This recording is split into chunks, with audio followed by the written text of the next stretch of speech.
2045, the end of the human economy and the rise of the AI rulers. Welcome to the 2020s, the decade when artificial intelligence quietly became the most disruptive force in the global economy. It starts with narrow systems, self-driving fleets outperforming long-haul truckers. Language models handling customer support at scale.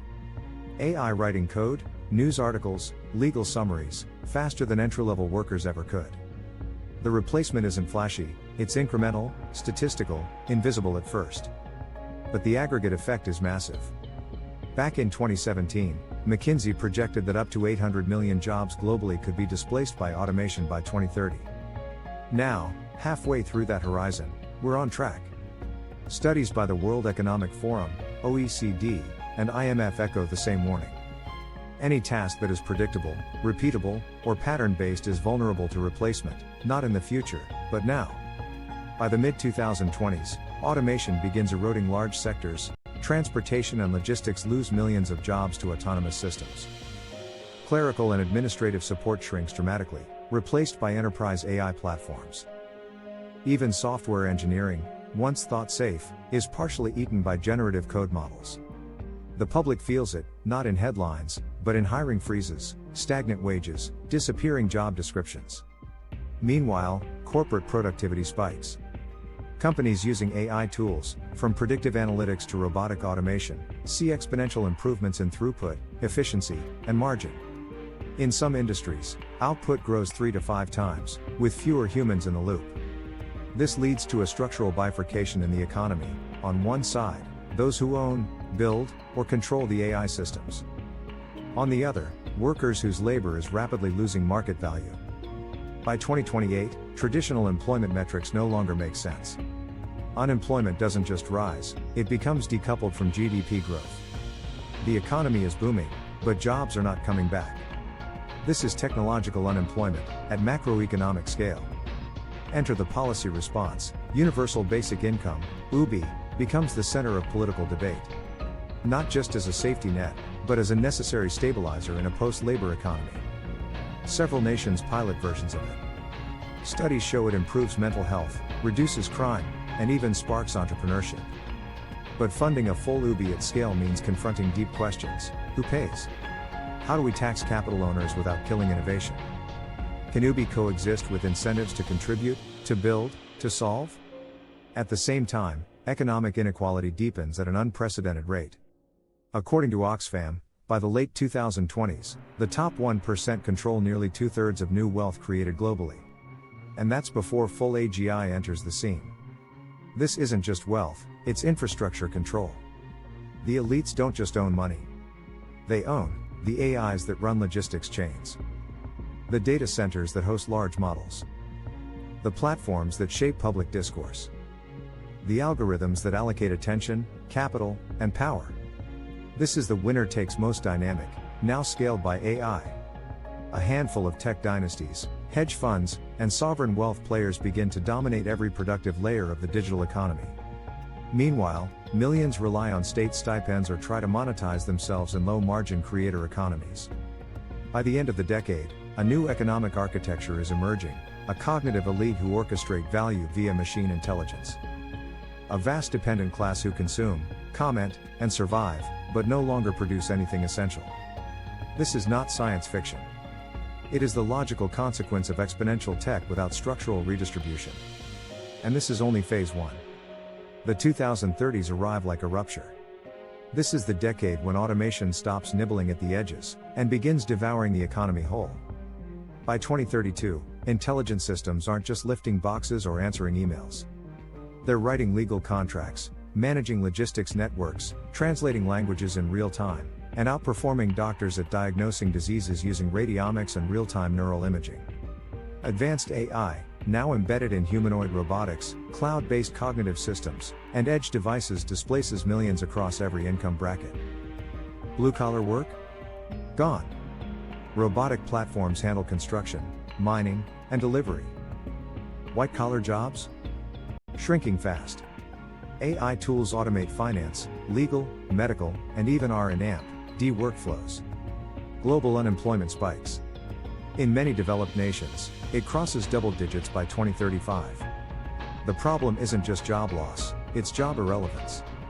Why hire a team of analysts when a single person with access to an LLM-based autonomous system can manage 100 clients at once? Even those who stay employed don't escape transformation. Instead of managing teams, they manage software agents. Instead of building careers, they orchestrate algorithms. Human economic value begins to deflate, across industries, across skill levels. Governments are forced to act. By the mid-2030s, after years of debate, universal basic income becomes more than a theory. Finland, South Korea, Singapore, and others begin issuing national UBI programs, backed by automation taxes and carbon dividends. In the US, resistance slows things down, until a cascade of AI unemployed protests erupt in major cities. By 2038, even the US enacts partial UBI, aimed not at the poor, but at the displaced. It's a breakthrough. UBI proves effective in stabilizing consumption, preserving demand, and keeping civil unrest at bay. Even tech moguls back it, not just as goodwill, but as insulation. As Elon Musk puts it in 2035, probably none of us will have a job. So we'll need universal high income. And meaning. A quote that ricochets through media feeds for years. But behind the optimism, a darker equation unfolds. Light bulb emoji, UBI doesn't change ownership. The AIs? Still private. The factories? Still corporate. The platforms? Still controlled by a tiny elite. And so, a new economic class system crystallizes. At the top, a micro-minority of AI controllers, those who own the algorithms, data pipelines, and autonomous production infrastructure. Below, the post-labor majority, dependent on stipends, nudged into creator platforms, service gigs, or virtual leisure economies. This isn't dystopia. It's technocratic equilibrium, where GDP soars, poverty drops, and yet power concentrates like never before. Critics issue dire warnings. UBI, while dressed as justice, may be a velvet glove over structural control. It entrenches passivity, offering just enough to survive, never enough to rise. By the late 2030s, people begin to realize, they're not just unemployed. They're non-essential to production. Work is no longer tied to survival. But neither is it tied to dignity, growth, or voice. This is the turning point, where civilization must choose. Does it redistribute ownership of the AI engine itself? Or accept a future where freedom is funded by permission from those who hold the machine? The question is no longer what AI can do. It's who it does it for. By the 2040s, artificial intelligence isn't just advanced, it's everywhere. This is the decade when AGI, artificial general intelligence, becomes routine infrastructure. These systems don't just do one thing. They learn anything. Adapt instantly. One model can diagnose disease, write legislation, design satellites, and compose symphonies, all in the same afternoon. Every sector has shifted. Agriculture? Handled by aerial drones and precision robotics. Manufacturing? Run by dark factories, zero humans, full autonomy. Logistics? AI governs fleets across land, sea, and orbit. Creative work? Music, film, design, now AI native industries. Finance? Decided by predictive agents reacting in milliseconds. Human labor? A statistical rounding error. By 2045, over 90% of GDP in advanced economies comes from non-human productivity. The remaining human jobs cluster in fringe domains, artisan craft, human AI co-research, personal coaching or tourism, where people pay extra for the human experience. But here's the deeper shift: wealth is no longer tied to effort. It's tied to AI ownership. This decade sees the rise of the AI oligarchs, a new hyperclass of trillionaires who control the platforms, data centers, model weights, and robotics fleets powering civilization. Their wealth isn't measured in billions, it's measured in global leverage. By 2040, the first trillionaire is announced. By 2049, there are multiple multi-trillionaires, individuals and dynasties whose economic reach eclipses that of most governments. The middle class? Hollowed out.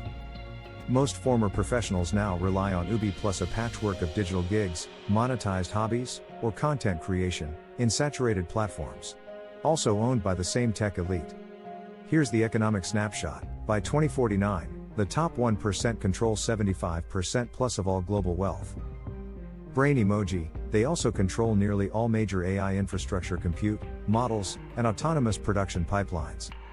Back in 2023, the 1% held about 50% of global wealth. That was the warning shot. Now, they own the economy, not through politics, but through infrastructure. If you own the robots, you own society's output. If you don't, you survive through redistribution. Ubi becomes the lifeline. It keeps the peace, maintains consumption, and prevents collapse. But it's also a mirror, reflecting how little power the majority truly holds. Political tension escalates. Democratic institutions try to push back. But most governments are now functionally dependent on private AI systems to run logistics, healthcare, taxation, even security. Attempts to nationalize AI infrastructure fail to scale. Sovereign AI models are outperformed by private ones. Public clouds are outdated before deployment. And global coordination? Still fractured. Some nations experiment with digital resource socialism, trying to declare AI access a public utility. But without enforcement mechanisms or compute parity, the initiatives crumble under market pressure. And so, the status quo hardens. At the top, a hyper-empowered cognitive aristocracy, living in fortified arcologies, managing AGI agents like empires. Below, billions of citizens with no control over the systems that run their lives, safe from poverty, thanks to Ubi, but stripped of economic agency. This is not a collapse. It's stabilized stratification, a new kind of civilization, where post-labor abundance exists. But only a few own the levers that shape it. By the 2050s, the global economy is fully AI native. There's no handoff between human and machine, the machines run everything, end to end. Manufacturing lines operate 24/7 in zero-light factories. Global logistics, agriculture, mining, and utilities are optimized in real time by AGI mesh networks. Healthcare is triaged, diagnosed, and treated with nearly zero human input. Education, government operations, urban planning, all guided by intelligent systems. Labor, in its classical sense, has vanished. Humans are no longer needed to keep civilization running.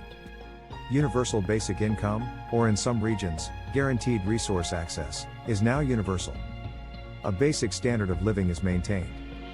Food, shelter, connectivity, entertainment, all delivered through automated pipelines. But make no mistake, this comfort comes without power. Every vital system, from energy grids to medical AIs to food supply chains, is operated and owned by an infinitesimal slice of humanity. By 2060, the global economy is essentially run by interconnected AGIs, and those AGIs are controlled by the top 0.01%. A few thousand individuals worldwide, corporate heirs, tech barons, and AI infrastructure owners, dictate the rules of civilization. They don't just own the tools of production. They own the minds that manage them. Welcome to the age of the AI plutocracy. Ownership equals governance. Just as feudal lords once controlled land and serfs, the 21st century elite command robotic capital and cognitive infrastructure. If the 2040s saw trillionaires emerge, the 2060s see multi-trillionaires shaping post-nation-state influence. Governments still exist, but increasingly, they operate more like management firms for the population. Their policies are often derived via AGI simulations run on infrastructure they rent from private AI owners. Social mobility is gone. Education? Irrelevant. You can't outcompete an AGI. Work ethic? Meaningless. Machines don't sleep. Innovation? Handled by models smarter than 99.999% of the population. To ascend, you need access. And access is closed. The average person lives in material sufficiency, but existential constraint. There's food, housing, even leisure, but no levers to pull, no ladders to climb.